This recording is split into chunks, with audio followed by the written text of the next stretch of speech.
जसे जसे हे म्हणजे गांडूळ खाली खाली खाली खाली जशी म्हणजे पूर्ण त्याच्यात पाणी टाकून पूर्ण त्याला हे नाही का त्याच्यावर पाणी टाकून म्हणजे थंड होऊ द्यायचं त्याला. त्याच्यातली उष्णता निघून जाते. त्याच्यानंतर 15-20 दिवसांना त्याच्यामध्ये गांडूळ टाकायचे.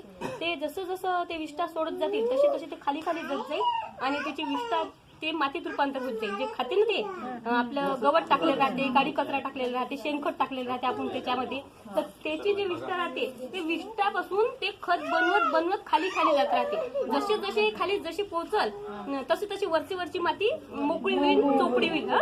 तर ते खत बनलं म्हणजे बनलं म्हणून आपण समजायचं हे. तर आणि वरतून नाही का याच्यावरून आपले हे चाललं नाही गेलं पाहिजे म्हणून पूर्ण पोते नाही का असे थोडेसे त्याच्यावर झाकायचे. आणि ह्याचाच उपयोग आपण म्हणजे खत म्हणून नाही होत, तर याचं जे त्याचं वर्मी वॉश म्हणून वापर केला जाते. हे गांडूळ खत जेवढं उपयोगी आहे तेवढं वर्मी वॉशचं पण हे उपयोगी आहे आपल्याला. त्याचा सुद्धा वापर आपण खता त्याच्यापेक्षा पण चांगला त्याचा उपयोग होते, कारण की त्याचं पूर्ण हे चाललं जाते ना त्याच्यापासून. तर ते खूप चांगलं आहे आपल्या शेतीसाठी. त्याचा आणि याचा दोन्ही पण आपण उपयोग करू शकतो. आणि आपल्याकडे जर नसं तर आपण घरी बांधू शकतो ना असं हे टाकं, कारण की आपल्याला जे नॅडीचं टाकं जेवढं महत्वाचं आहे ना त्याच्यापेक्षा जास्त हे चांगलं आहे. हो, आणि कायमस्वरूपी राहते. तुम्ही काही पण उपयोग करू शकता त्याच्यामध्ये. स्वतः नाही ते या गावामध्ये 17 टाके आहे. त्या ताई आहे यांच्या घरचं आहे ते.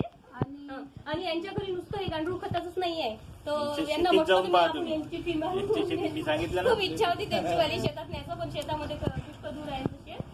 तर यांच्या शेतामध्ये दशपूर्णी बनवलेला आहे, दही तांबे अर्क बनवला आहे. गाडी जाऊ शकत नाही का कोणाचे?